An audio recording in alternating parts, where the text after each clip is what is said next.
அனைவருக்கும் வணக்கம். இன்றைக்கி பண்ண போகிறது சப்பாத்தி மாஸ் தான். அதுக்கு ஒரு பெரிய வெங்காயம் நீல வாக்கில் நறுக்கி வச்சுருக்கேன். கருவேப்பிலை சிறிது எடுத்துருக்கோம். 4 மீடியம் சைஸ் தக்காளி நறுக்கி வச்சுருக்கோம். 2 முட்டை,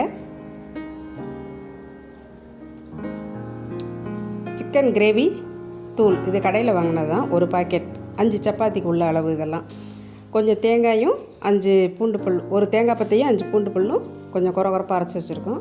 சப்பாத்தியை போட்டு எடுத்து வச்சுக்கிறோம். புது சப்பாத்தியாக இருந்தாலும் பழைய சப்பாத்தியாக இருந்தாலும் எது வேணாலும் செய்யலாம். இப்போ ஒரு கடாயில் எண்ணெய் ஊற்றி 2 முட்டையை பொத்து ஊற்றி கிண்டி வச்சுக்கிறோம்.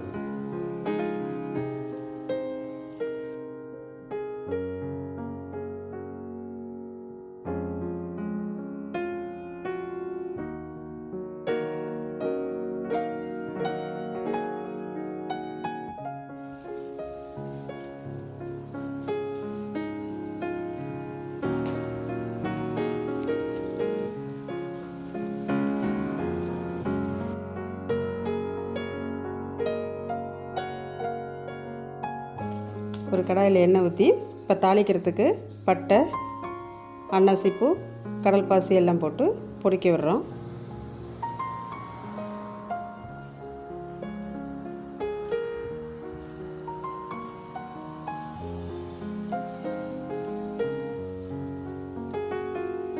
பொரித்த பிறகு அரிஞ்சு வச்சுருக்க வெங்காயத்தை போட்டு வதக்கணும்.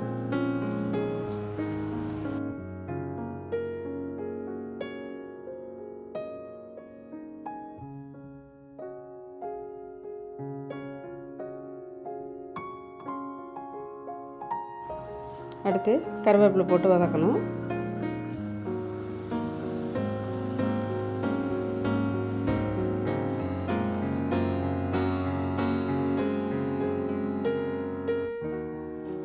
அப்புறம் அரிஞ்சு வச்சுருக்க தக்காளியை போட்டு நல்லா குழைய வதக்கணும்.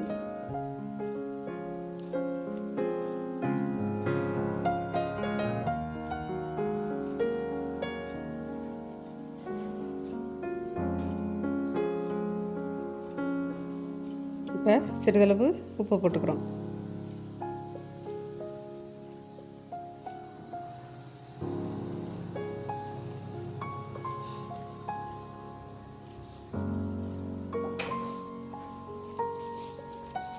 இப்போ நம்ம ஒன்றும் பாதியும் அரைச்சி வச்சுருக்க அந்த தேங்காய், சோம்பு, பூண்டு விழுது அதில் போடுறோம். இப்போ குழம்பு, சிக்கன் குழம்பு பொடியை அதில் போட்டுக்கிறோம்.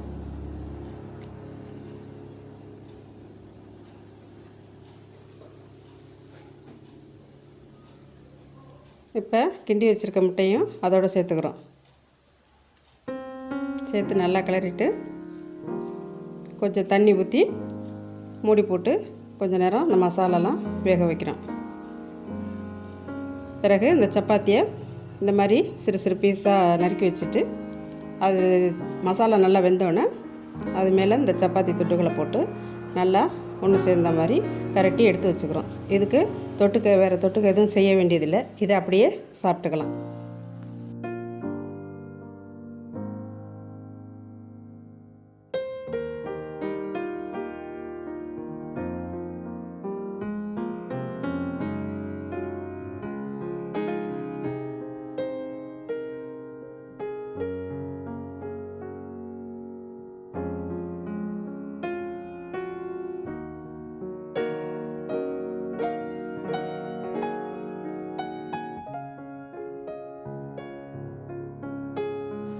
இந்த வீடியோ உங்களுக்கு பிடிச்சிருச்சுன்னா லைக் பண்ணுங்கள், ஷேர் பண்ணுங்கள், சப்ஸ்கிரைப் பண்ணுங்கள். தேங்க்யூ.